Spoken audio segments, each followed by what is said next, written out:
outside. If you can't tell, it is absolutely blowing right now.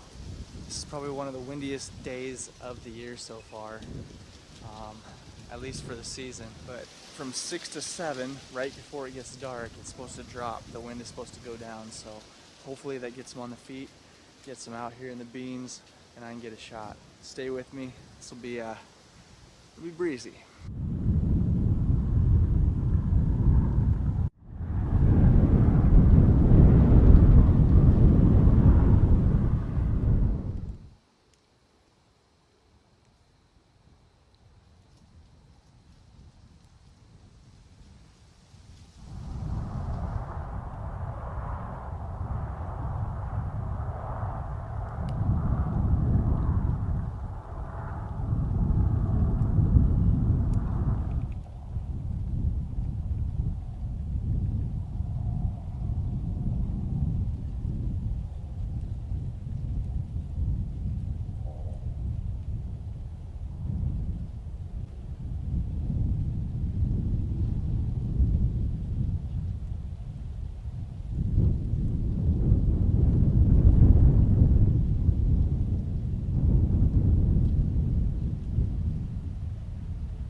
Oh my God, I cannot believe that just freaking happened.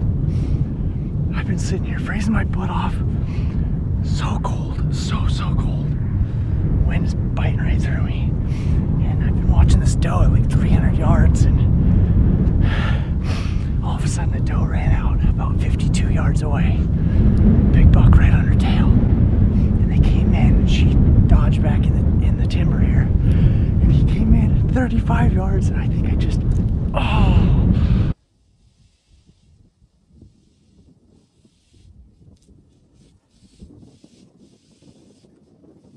Alright, so I just slipped out of the sand.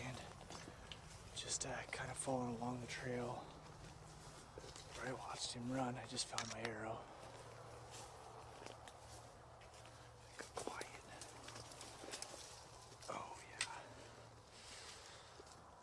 I mean, that's just covered in blood, and there's bubbles all over it. And judging by the angle when I reviewed the tape, it looked like a solid heart punch. It's bleeding out both sides, it looks like, but I haven't found a lot of blood yet. I found a few specks, but I might just back out and leave this arrow right where I found it, right there.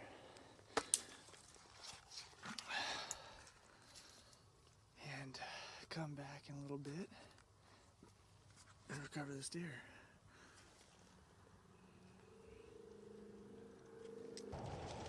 Alright, so last night I shot a really nice deer.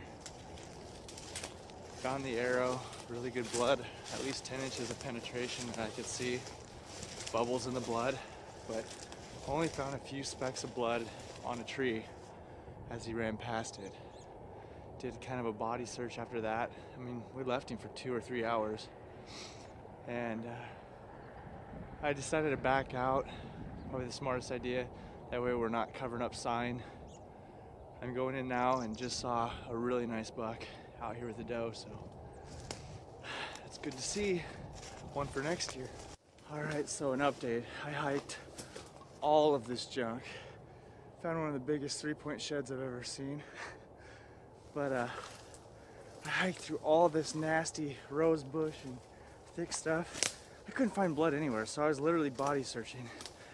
And then I just decided to go a complete opposite direction, and I ran into blood. And it looks like good dark blood. And as long as he didn't get on the neighbors, I'm pretty confident I'll find him. But come with me, let's find this deer. All right, guys, I searched and searched. I found him. Here's the bad part. Coyotes got to him before I could get to him, which sucks. And he's on the neighbor's fence. Now in Iowa, you can legally cross the fence to recover your animal as long as you do not have a weapon in hand. My bow's in my pickup. But I want to do the right thing and go contact a landowner and see if I can go recover that buck. I mean, I know I can, but I want to let him know. It's just the best way to do it. You wouldn't want anybody walking on your ground messing up your hunt or your area. So I'm gonna do the same. So more than likely, I'll get him pulled out, probably load it in the pickup and get him back home, but I'll show you guys. He's a heck of a deer. I'm really excited. Stay with me. What a beautiful buck. Now, I'm happy just to get this guy on film. I set up Halloween night, so this is my Halloween buck. Really cold night. I got in late after work and this guy came chasing the doe out. I got the camera on him for a brief second, then switched over to his lane that I thought he was coming in. 34 yards. I put a perfect quartering away shot right behind the shoulder, but man, it must have just caught one lung because he went for a long ways. But I hope you guys enjoyed this episode. Sorry it wasn't the best footage, but this is hunting and it's not the easiest thing doing, self-film, so that's what I got. Thanks for viewing.